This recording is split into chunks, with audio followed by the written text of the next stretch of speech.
तो वेलकम बच्चों। आज हम लोग पढ़ने वाले हैं बहुपद पॉलिनोमियल। ठीक है, पॉलिनोमियल की क्लास करेंगे। ठीक है, तो आपको मैंने देखो इसलिए बुक यहाँ पर दिखा रहा हूँ मैं, क्योंकि मुझे पता होना चाहिए कि हम किस बुक के हम क्या कॉन्सेप्ट पढ़ रहे हैं, क्या क्वेश्चन करने वाले हैं। तो बच्चों आप लोग देख लो कि ये जो बुक है आपकी, ये आपकी न्यू बुक है, चित्रा प्रकाशन की है। ठीक है, आप देख सकते हो यहाँ पर। और ये जो मैं करवा रहा हूँ गणित की एनसीईआरटी बेस्ड क्वेश्चन है। ठीक है, एनईपी द्वारा है। और ये आप देख सकते हो, ये चित्रा प्रकाशन की, ये देख सकते हो लिखा है चित्रा प्रकाशन। ठीक है, चित्रा एजुकेशन मिलियंस। ठीक है, अभी बेटा चित्रा प्रकाशन की किताब है और मैंने क्या कर दिया है कि वीडियो एक चैप्टर मैंने पहले अपलोड कर दी है मैथ की। अब हम लोग क्या करने वाले हैं, इसकी कुछ चीज़ें पढ़ने वाले हैं कि बहुपद होता क्या है, व्हाट इज अ बहुपद। ठीक, पॉलिनोमियल क्या होता है। तो हम यहाँ पर देखेंगे, लिखा है कि कक्षा 9 में हमने एक चर वाले बहुपद और उनकी घातों के बारे में अध्ययन किया है। इस अध्याय में हम रैखिक तथा द्विघाती बहुपदों के आलेखी निरूपण, ग्राफिकल रिप्रेजेंटेशन और उनके शून्यकों का ज्यामितीय अर्थ, ज्योमेट्रिकल मीनिंग का अध्ययन करेंगे। साथ ही बहुपद के शून्यक और गुणांक में संबंध के बारे में भी चर्चा करेंगे। तो ये तो एक भाषा हो गई कि क्या इंट्रोडक्शन इसके अंदर दिया गया है। फिर उसके बाद आता है पुनरावलोकन। जो क्या होता है, पुनरावलोकन में बहुपद क्या होता है। तो बहुपद की डेफिनेशन के लिए सबसे आप पढ़ना पड़ेगा, दिया गया ऐसी बीजीय व्यंजक जिनमें चर राशियां ऋणोत्तर पूर्णांक का मतलब होता है, जिसमें धनात्मक और शून्य दोनों धनात्मक और शून्य घात के रूप में हो, बहुपद कहलाते हैं। ठीक है, अतः प्रत्येक बीजीय व्यंजक जो निम्न प्रकार के हैं। अब देखो इसको आपको किस तरीके से करना है बेटा, देखो अब वो बहुपद बोल रहा है, पहले उसने बोल दिया ऋणोत्तर पूर्णांक। जब आप देखोगे ऋणोत्तर पूर्णांक क्या होता है, ये बेटा देखो ऋणोत्तर पूर्णांक क्या होता है। तो ऋणोत्तर पूर्णांक में जब आप जाओगे तो एक सिंपल सा एक कॉन्सेप्ट है कि जिसकी घात क्या हो, आप देखोगे जिसकी घात क्या हो, पॉजिटिव पॉजिटिव तो होगी लेकिन घात 0 1 2 3 ऐसी घात हो। ठीक, तो उसको हम बोलते हैं ऋणोत्तर पूर्णांक में। अब जैसे मैं एग्जांपल ले लूँ, जैसे अब मैंने कोई बहुपद लेना है मुझे, तो मान लिया लेट बहुपद कोई भी मान लो, जैसे मान लो कि यहाँ पर कोई भी बहुपद है आपका। तो सिंपल सा आप देखोगे, मान लो मैंने a की पावर 0 मान लिया जिसका मान क्या होता है 1। अब a की पावर 1 मान लिया जिसका मान क्या होगा a। अब मैंने a स्क्वायर मान लिया तो इसका मान भी क्या होगा a स्क्वायर। मैंने a क्यूब मान लिया तो क्या हो जाएगा a क्यूब। तो ऐसे ही आप बहुपद चाहे तो लिख सकते हो a की पावर 0, a की पावर 1, a की पावर 2, a की पावर 3, a की पावर 4। तो ये सारे हमारे क्या होते हैं, बहुपद ही होते हैं, पॉलिनोमियल होते हैं। ठीक, पावर में जितने भी हों। अब इन्हीं पावर को अगर यदि हम जोड़ कर लिख दें, तो मान लो आपने जोड़ दिया a की पावर 0 प्लस a की पावर 1 प्लस a की पावर 2 प्लस a की पावर 3 प्लस a की पावर 4 प्लस a की पावर 5 प्लस a की पावर 6 डॉट डॉट डॉट अनंत तक। तो इस तरीके का आपने कोई भी बहुपद मान लिया। तो बेटा उसका कहने का मतलब यही होना चाहिए कि ये जो बहुपद है वो किसी भी ऋणोत्तर पूर्णांक होना चाहिए। ठीक, या तो धनात्मक होनी चाहिए और या तो ऋणात्मक होना चाहिए। अब फिर आगे बोल रहा है जहाँ पर वो कह रहा है कि देखो सिंपल सा है। अब वो कह रहा है जहाँ a, ठीक है, इस तरीके से मान सकते हो, और चाहे तो आप कोई भी बहुपद मान लो। जैसे मान लो उसने मान लिया हमने ax square plus bx plus c, तो ये भी क्या है, बहुपद ही है ना। ठीक, अगर इसको मानना चाहे जैसे a not plus ax square ax1 plus a2x square plus b2x cube plus a3x4। तो इस तरीके से आप चाहो तो आप मान सकते हो, कोई दिक्कत नहीं है आपको। ठीक है, चाहो तो आप ले भी सकते हैं, a3x क्यूब हो जाएगा यहाँ पर। तो इस तरीके आप बहुपद कोई भी मान सकते हो, उसको हल भी कर सकते हो। ठीक है, तो सिंपल है। लेकिन वो कह रहा है कि जब आप इस तरीके का ये जो इक्वेशन देखेंगे, ये जो आप इक्वेशन देख रहे हैं जहाँ दिया गया x की पावर n, देखो यहाँ पर जो लास्ट टर्म है an, वो कभी भी 0 नहीं होगा आपका। अगर वो 0 हो जाएगा फिर बहुपद नहीं बन पाएगा आपका। ठीक है, तो उदाहरण के लिए जैसे आप देख लो, एग्जाम्पल आप देखोगे, जैसे हमने ले लिया 2x square plus 3x plus 5, ये क्या है, ये भी एक बहुपद है। ठीक है, अब जैसे हमने अगला एग्जाम्पल ले लिया 4x cube plus 5x square plus 2x minus 1, ये भी क्या है, आपका एक बहुपद है। तो सिंपल है कि बहुपद की डेफिनेशन ही क्या होती है, जो क्या हो, घातों के रूप में हो। ठीक, लेकिन ये बहुपद है। अब एक चीज़ आ जाता है कि बहुपद कौन नहीं हो सकता है। अब जैसे देख लो एक्स क्यूब माइनस का एक्स रूट एक्स, ठीक, प्लस 3। अब इस तरीके के में ये बहुपद नहीं हो सकता, क्योंकि देखो पावर किसी की आपकी अगर रूट में हो, रूट में यदि किसी की पावर होती है तो वो बहुपद नहीं होता। सिंपल सा समझो, ठीक मेरी बात।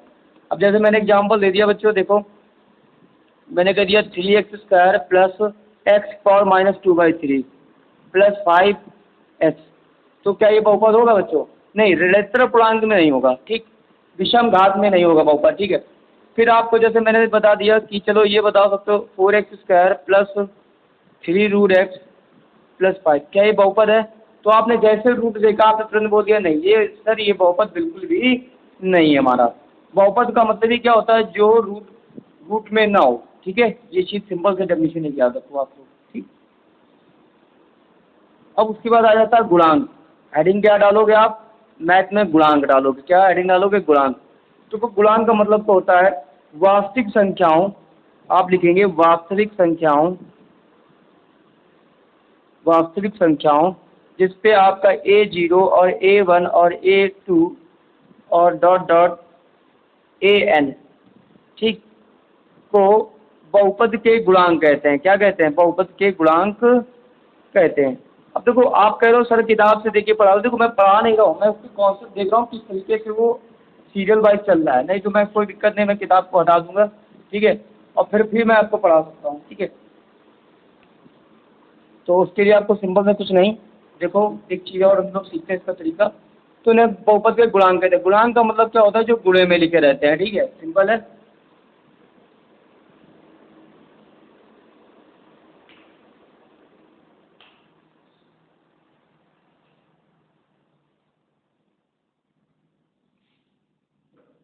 ठीक है, तो उन्हें हम बहुपद के गुणांक कहते हैं। थोड़ा सा फैन चल रहा है तो आपको आवाज़ नहीं समझ में आ रही होगी, तो कोई दिक्कत नहीं, ठीक, हम लोग फिर से सीखते हैं। अब आप देख लोगे जैसे, तो अब बहुपद के गुणांक हो गए। अब एक कोई पूछते ये बताओ बहुपद के पद क्या होते हैं? अब अगली हेडिंग देखो, गुणांक तो बोल दिया जिसमें वास्तविक संख्या A0 A1 A2 dot A3 dot dot AN को बहुपद के गुणांक कहते हैं। आप चाहो तो कॉपी में लिख सकते हो अपने, ठीक, नोट्स बना के चलिए अच्छे से। फिर आगे आ जाए, फिर हेडिंग डाल दिया जाए कि बहुपद के पद क्या होता है। पद, पद का मतलब होता है टर्म, इंग्लिश में बोलते हैं टर्म। बोल रहा यदि A0 या A1x या A2x² या A3x³ ठीक, डॉट डॉट डॉट, आप देखो डॉट डॉट AN x की पावर n को हम बहुपद का पद कहते हैं। बहुपद का पद कहते हैं। एनी प्रॉब्लम आपको? बोल दिया A0 A1x A2x² plus A3x³ plus dot dot AN x की पावर n को बहुपद का पद कहते हैं। पद का मतलब होता है टर्म, ठीक है, समझ में आ गया होगा। और एक भी याद रखना, किसी भी बहुपद में एक से अधिक चर हो सकते हैं। अब मान लो जैसे चर और अचर संख्या क्या होती है। अब आ गया है चर और अचर, देख लो डिफरेंस क्या होता है चर और अचर में। देखो चर अचर का मतलब होता है बच्चों कि देखो चर का मतलब होता है कि ऐसी संख्याएं, और अचर का मतलब होता है नॉन वेरिएबल, ठीक। तो जैसे A to Z ये आपकी चर होते हैं। जैसे A हो गया, B हो गया, X हो गया, Y हो गया, Z हो गया, L हो गया, M हो गया, तो ये हमारी चर आ जाती है। और अचर का मतलब होता है कि कांस्टेंट वैल्यू, ठीक, अचर का मतलब होता है कांस्टेंट वैल्यू। जैसे एक हो गया आपका, 2 हो गया, 3 हो गया, 4 हो गया, 5 हो गया, 6 हो गया, 7 हो गया, 8 हो गया, ये क्या कहलाते हैं? हमारे अचर कहलाते हैं। तो चर क्या होता है? ए से लेके जेड तक की हमारी जो ABCD होती है वो हमारी चर कहलाते हैं, वेरिएबल कहलाते हैं, ठीक। अचर क्या होते हैं? एक से लेकर अनंत तक वो हमारे क्या कहलाते हैं? अचर कहलाते हैं। तो बच्चों ये वीडियो आपको समझ में आ रही होगी मेरी, ठीक है। देखो फिर अगला एक पॉइंट दिया गया है, एक और नोट पॉइंट लिख लेंगे आप यहाँ पर। वो बोल रहा है कि यदि बहुपद हो आपका, ठीक है, सिंपल, एक मिनट रुकिएगा, ठीक बच्चों।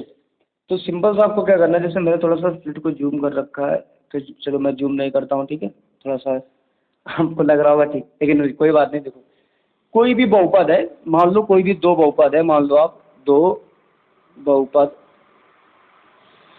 कोई दो बहुपद है।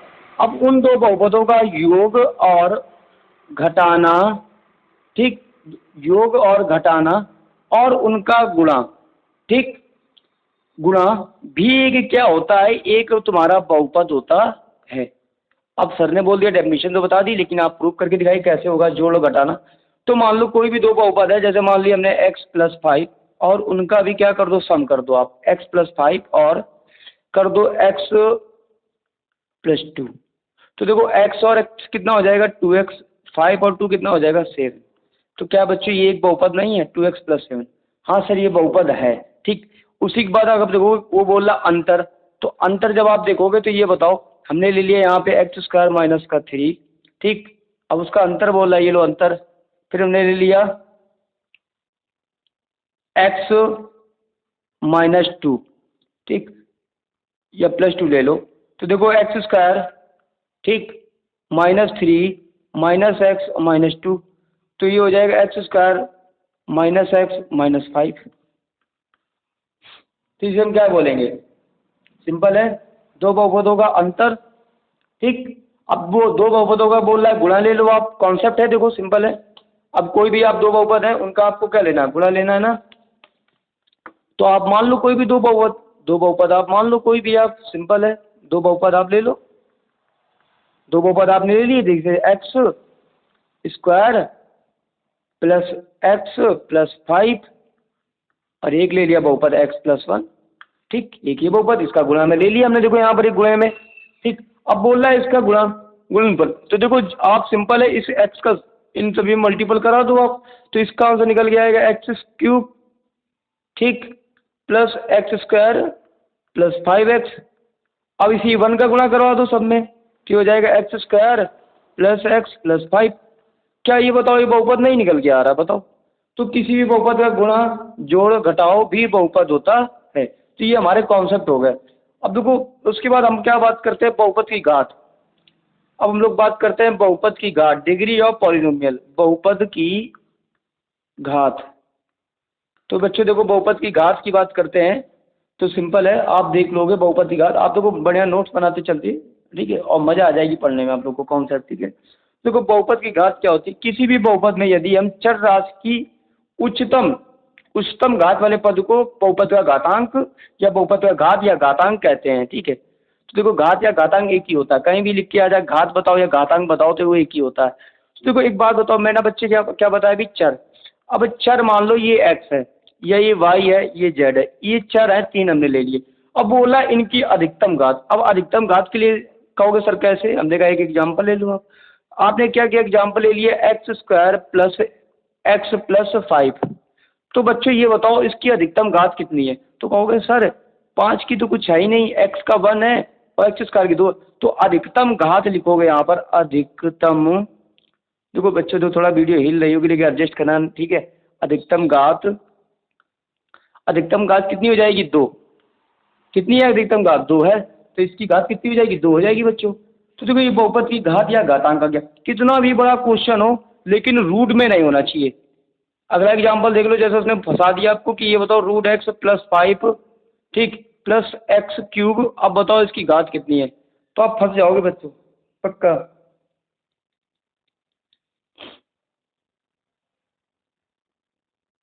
ठीक है, पक्का फंस जाओगे।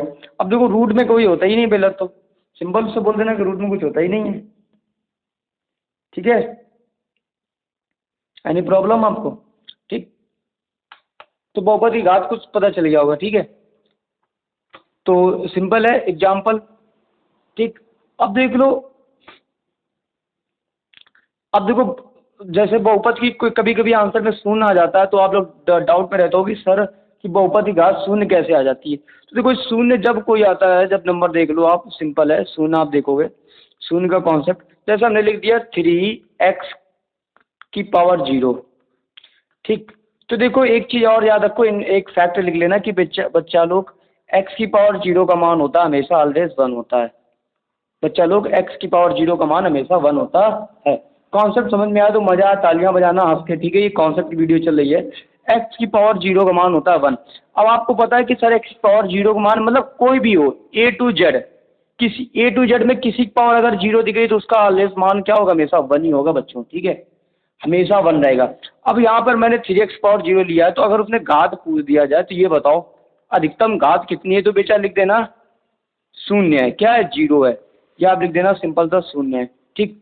अब इसी में जैसे उसने दे दिया कि 3x² प्लस 4x की पावर 0 प्लस 5x, तो बच्चा लोग कुछ नहीं, ये x की पावर 0 है, इसका मान होता है 1। ऐसा क्वेश्चन आ जाए तो कभी घबराना नहीं है, ठीक है, इसको सिंपल सा लिख देना कि हमें सर ने बताया था x की पावर 0 का मान होता है 1, ठीक। अब 1 यहाँ पर लिख दोगे तो हो जाएगा 4 एकम 4, ठीक, तो ये सीधे 4 आ जाएगा। फिर आपका एक समीकरण पता क्या बनेगा ये नया वाला, 3x² प्लस 5x प्लस 4, ये आपका समीकरण बन जाएगा 3x² प्लस 5x प्लस 4। तो बच्चे लोग वीडियो थोड़ी समझ में आ रही होगी, थोड़ी यार राइटिंग पे मत जाना यार, ठीक है, कॉन्सेप्ट देखो, ठीक है, कॉन्सेप्ट अच्छे मिलेंगे तो मजा आ जाएगी, ठीक है। अब देखो शून्य समझ में आ गया कि सर शून्य घात कब होगी, किसकी कब होगी, ये कॉन्सेप्ट समझ में आ गया, ठीक है। अब उसके बाद देखो जब कभी भी ऐसा क्रिटिकल क्वेश्चन आ जाता है, जैसे आपको लिख दिया जाए 0x की पावर 0, ठीक, एक अगला एग्जाम्पल मैंने ले लिया है 0x की पावर 0, अगर नहीं समझ में आया तो एक बार इधर देख लो, मैंने लिख लिया 0 मल्टीपल में x की पावर 0 या 0 मल्टीपल y की पावर 0, ठीक, मैंने लिख लिया 0 या z की पावर 0। तो इस कंडीशन में जब भी ये सवाल आ जाए, पूछ दिया जाए कि इनमें घात कितनी होगी, तो कभी भी एक चीज़ याद रखना, कभी भी आप शून्य मत लिखना, 0 मत लिखना घात होगी, क्योंकि इन ऐसे सवालों में हम घात को हम परिभाषित नहीं कर सकते हैं, ठीक है। परिभाषित क्यों नहीं कर सकते हैं, क्योंकि ये जो कंडीशन होती है अनंत दे देती है, ठीक है, अनंत अनंत कंडीशन दे देती है, इसीलिए हम लोग देंगे यहाँ पर लिख देंगे घात को परिभाषित नहीं किया जा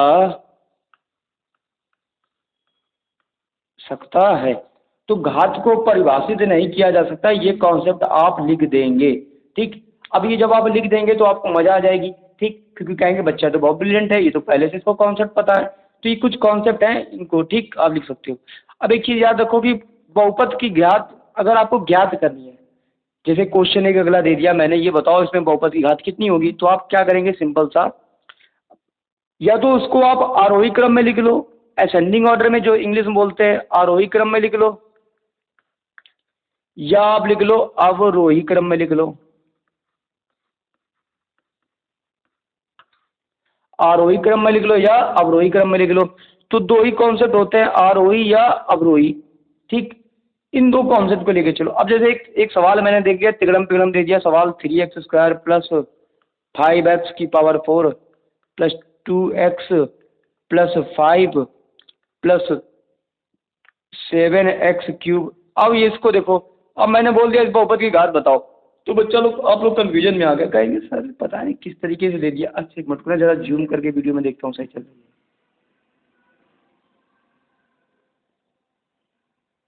नहीं वीडियो फट रही, जूम मत करो, ठीक है, इतनी रहने दो है ना, आप बिना जूम के देखो, अच्छी लग रही, ठीक है, समझ में तो आ रहा होगा। तो देखो मैंने बोला इसको आरोही क्रम में लिख लो या अवरोही क्रम में लिख लो। आरोही क्रम में ये तो छोटी घात से बड़े में लिख लो या बड़ी घात से छोटे में लिख लो। तो सिंपल हम बड़े घात से लिख ले रहे, तो पहले देख लो बड़ी घात क्या है, x की पावर 4, तो हम लिखेंगे यहाँ पर 5x की पावर 4, फिर हम क्या लिखेंगे 7x³, क्या लिखेंगे 7x³ लिखेंगे, फिर क्या लिखेंगे हम 3x² लिखेंगे, फिर क्या लिखेंगे 2x लिखेंगे, फिर क्या लिखेंगे +5 लिखेंगे। तो बच्चा लोग इस तरीके की हम क्या करेंगे, हम लोग कॉन्सेप्ट को सीखेंगे, ठीक है। तो ये बच्चों क्या हो गई, आरोही या अवरोही क्रम में हमारी चीज़ों को डिलीवर करने का फायदा हो गया। अब डिलीवर करने का फायदा क्या होगा, ये तो आरोही क्रम में लिख लिया हम, ये तो अवरोही क्रम में लिखना, हमारे कॉन्सेप्ट में ये पूछा ही जाता है, ठीक है। कोई दिक्कत है बच्चा, ठीक। अब आपकी किताब में हम लोग ने कॉन्सेप्ट पूरे क्लियर कर लिए हैं, ठीक है, ठीक है। आप देख लो कुछ ऐसी कुछ चीज़ें हैं जिनमें आपको बताना होगा, एक पदी बहुपद, शून्य पदी बहुपद, ठीक है, द्विघात पदी बहुपद क्या है, ठीक। तो इस तरीके के कुछ आपको एग्जाम्पल्स आपको टर्म है दिए होंगे जो आपको बताने होंगे, ठीक है।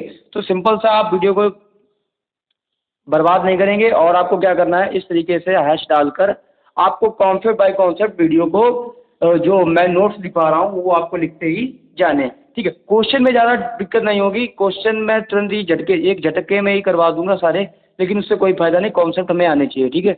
आगे दिया गया है पदों के अनुसार बहुपद का वर्गीकरण। अब देख लो, हेडिंग डालो आप सबसे पहले नंबर पे, आप डालोगे पदों के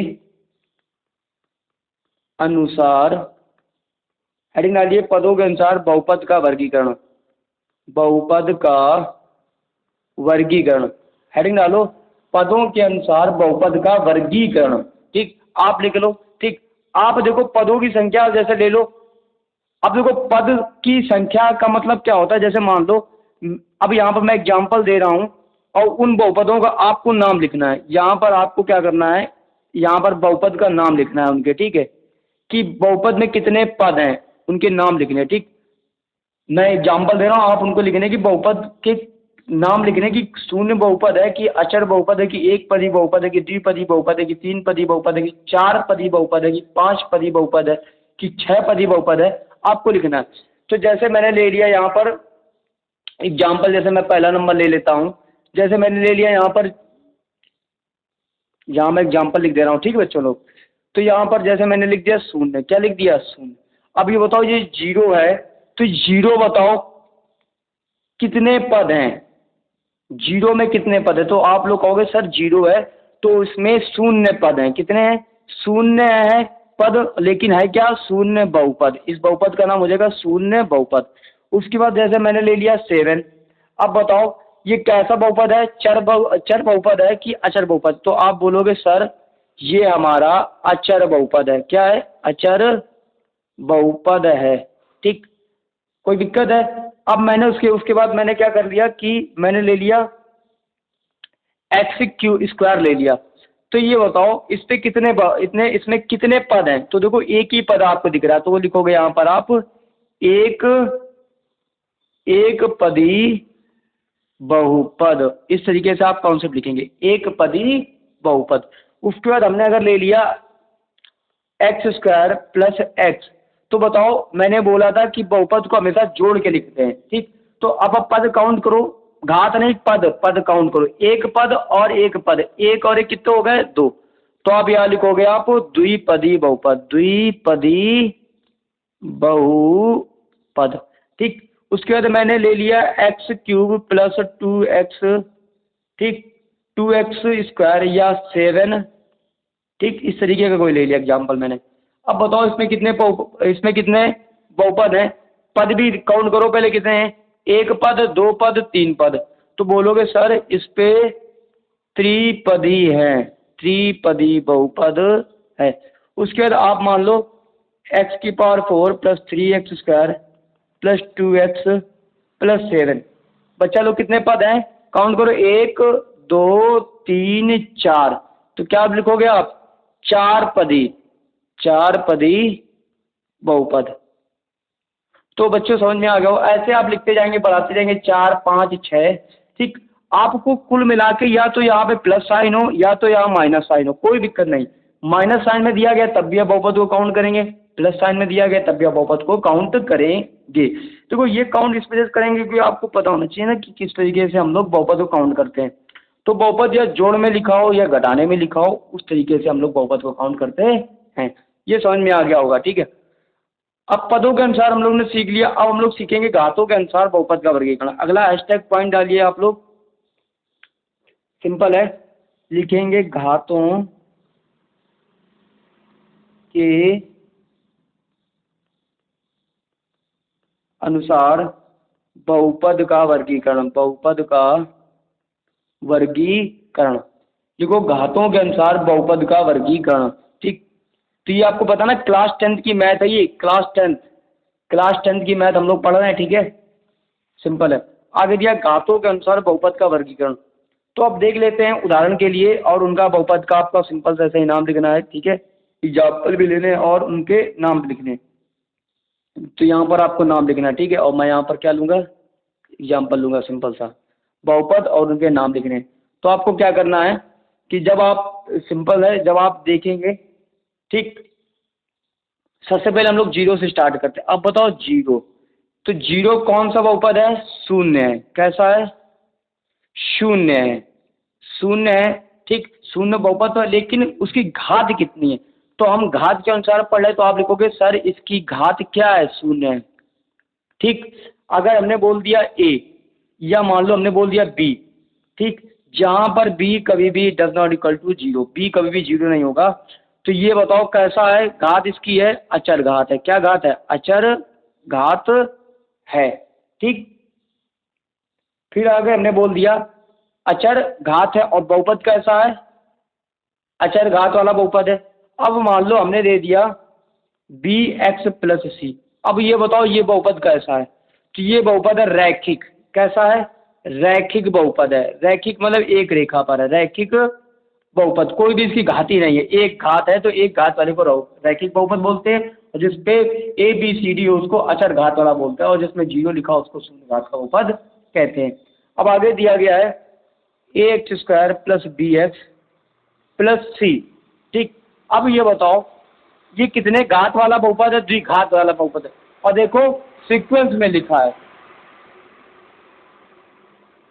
किसमें लिखा है, सीक्वेंस में लिखा है, तो ये देखोगे जब अभी सीक्वेंस में लिखा है, सीक्वेंस का मतलब होता है कि इसको बोलेंगे द्विघात, कैसा है, द्विघात वाला है। अब मान लो उसमें भी आप ये याद रखना, अगर ए आपका जीरो हो गया, ए कभी भी जीरो नहीं होगा, ठीक।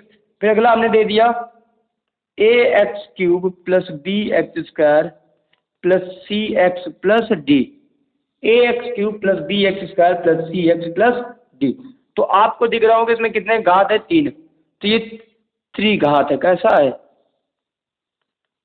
त्रिघात है, ठीक।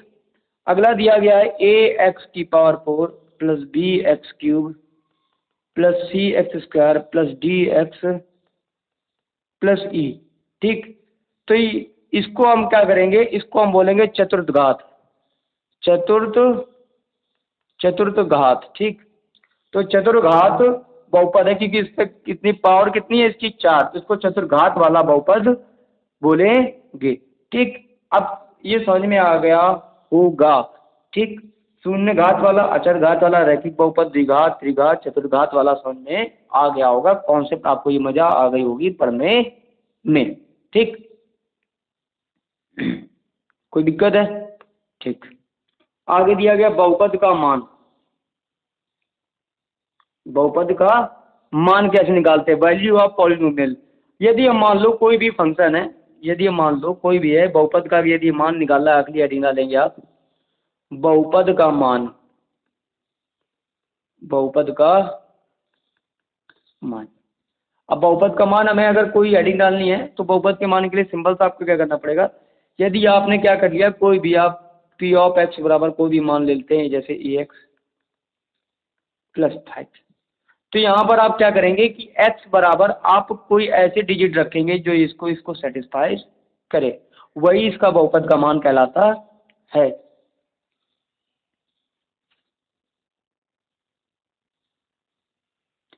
ठीक। अब अगली हेडिंग डालेंगे आप बहुपद का शून्यक, ठीक। अगली हेडिंग आप डालेंगे बहुपद का शून्यक, क्या डालेंगे, बहुपद का शून्यक। तो बहुपद का शून्यक क्या होता है कि मान लो यदि उस बहुपद का मान शून्य हो जाए, यदि उस बहुपद का मान, बहुपद का मान आपका क्या हो जाए, शून्य हो जाए, अब वो जो शून्य हो जाए तो उसका शून्य, ठीक, तो उस बहुपद के शून्य कहलाते हैं, कि मान लो ऐसी कोई डिजिट मानो जिस पर उस बहुपद का मान पूरा शून्य हो जाए, ठीक, तो वो बहुपद का शून्य कहलाता। आप कहोगे सर आप एग्जाम्पल नहीं दे रहे, एग्जाम्पल देखो यार, सोच समझ के देना पड़ेगा क्योंकि उसका आंसर भी जीरो आना चाहिए। चलो मान लेते हैं यहाँ पर, जैसे हमने एक मान लिया पी ऑफ एक्स बराबर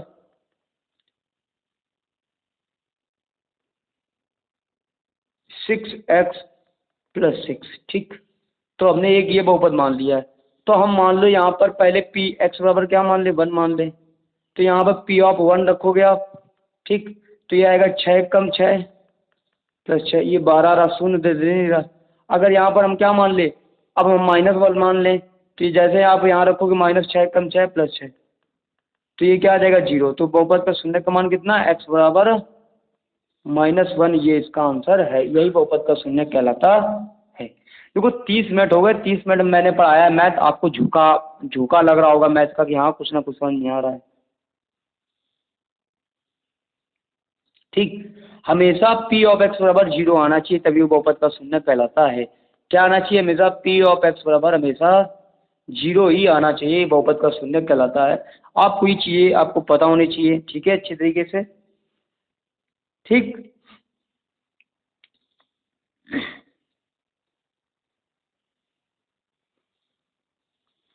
ठीक, उसके बाद हम लोग देखेंगे बहुपद का आलेख क्या होता है, बहुपद, ठीक, रैखिक बहुपद क्या होता है, तो ये सारे हम लोग कॉन्सेप्ट करेंगे, ठीक है। तो उससे पहले हम लोग क्या देखते हैं कि जैसे अब यहाँ देखोगे तो ये बहुत सारे आपकी किताब में बहुत सारे डायग्राम बने हुए हैं, ठीक है। तो ये डायग्राम वगैरह भी हम लोग क्या करेंगे, सारे क्लियर करेंगे। उसके बाद ये सारे जितने भी क्वेश्चन दिए गए हैं एक्सरसाइज में, 2.2 है, 2.3 फिर विविध प्रश्नावली है, उसको हम लोग निपटाने की कोशिश कर देंगे, निपटा ही देंगे यार, ठीक है, कोई दिक्कत नहीं। तो ये सब चीज़ें आपको सिंपल है कि किस तरीके से कौन सा ग्राफ बनता है, तो मैं सारे ग्राफ सिखाऊंगा आपको, ठीक है। तो वीडियो को ज़्यादा बड़ा नहीं करते, 30 मिनट बहुत होते हैं आपके लिए मैथ के लिए, और आप लोग पक गए हो गए, ठीक है। तो वीडियो अच्छी लगी तो लाइक शेयर कमेंट जरूर कीजिएगा, ठीक है, और चैनल पर नया तो सब्सक्राइब कीजिएगा, और क्लास 10 वालों को वीडियो को शेयर करना है। और एक चीज़ याद रखो कि अगर आपको मेरे से मैथ के नोट्स, अगर कोई भी सॉल्विंग, अगर कोई भी डाउट होता है, किसी भी क्लास अगर बच्चे देख रहे हो, तो मेरा व्हाट्सअप नंबर ये है 73 76 14 93 06। ये बेटा मेरा व्हाट्सअप नंबर है 73 76 14 93 06। यहाँ पर आप कोई भी क्वेश्चन आप भेज सकते हो और आपको तुरंत उसका सोल्यूशन मिल जाएगा। ठीक, बस ये है कि इस तरह आप कॉल और मत करिएगा, क्योंकि कॉल करेंगे डिस्टर्बेंस होता है। तो ये व्हाट्सअप बिजली नंबर है। कोई भी कंटेंट आपको चाहिए, इशू हो रहा है, कोई भी सवाल है, जैसे आपको 9th से 12th तक या पीजी से लेकर 12th तक कोई भी मैथ का सवाल में अगर प्रॉब्लम आती है तो आप इसमें भेज सकते हैं, और मैं उसको सोल्यूशन आपको देने की कोशिश जरूर करूँगा, ठीक है।